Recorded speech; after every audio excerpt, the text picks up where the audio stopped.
knew me. They came there knowing who I was. I was on a first-name basis with these people. He didn't know these people. And then he accused, he inferred that I paid the delegates.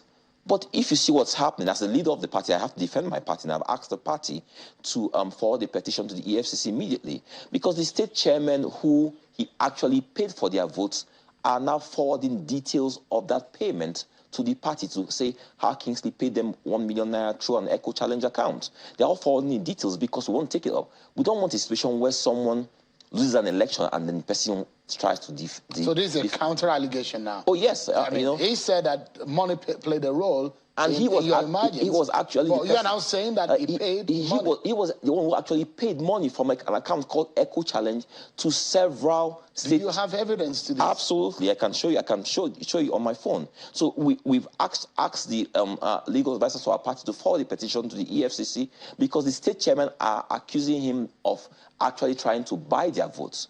He sent 1 million naira each to some state chairmen. Some people he gave cash on the morning of the primaries. So for someone who did that, for him to come and defame my party, by inference defame me, is absolutely wrong. So you didn't pay a dime to anyone? I didn't pay a dime. I worked very hard.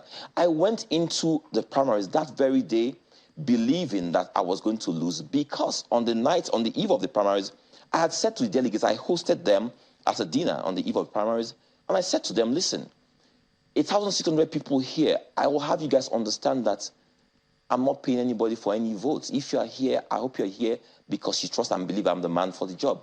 Some people cried. They were very upset, okay? I lost about 500 to 600 people because I made that statement.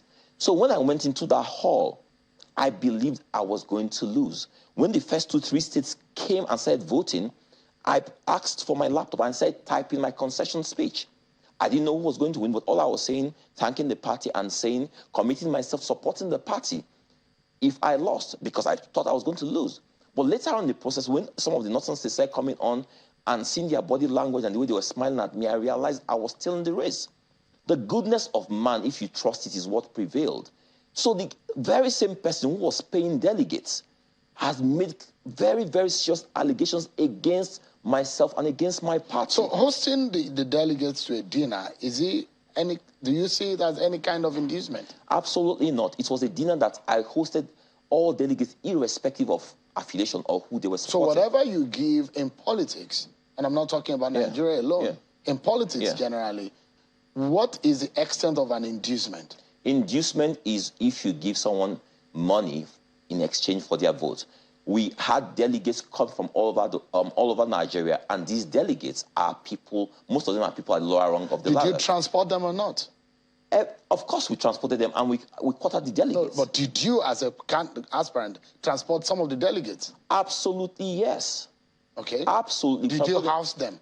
We not only transported, we quartered the delegates. And why did we do this? Like I said, there are people at the lower rung of the ladder, but let me tell you this so you understand what we mean. So let's clarify it. Yes. You housed some of them and you transported them? Not house some of them. I made provision for absolutely all delegates, irrespective of who they were voting for. So you were the one who housed all of the delegates? Not me, all the candidates.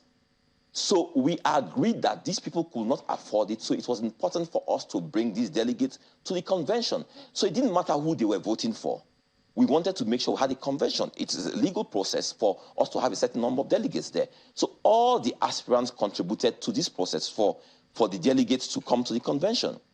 But bringing delegates to the convention and paying delegates money on the eve or the morning of the convention is something totally different. And this is what some aspirants were doing. You understand? Paying them money on the eve or morning of the convention after they had arrived at the convention, that's you buying their votes. And that was against everything we agreed as a party and as aspirants to that process. It was totally wrong. And that's what some aspirants were doing.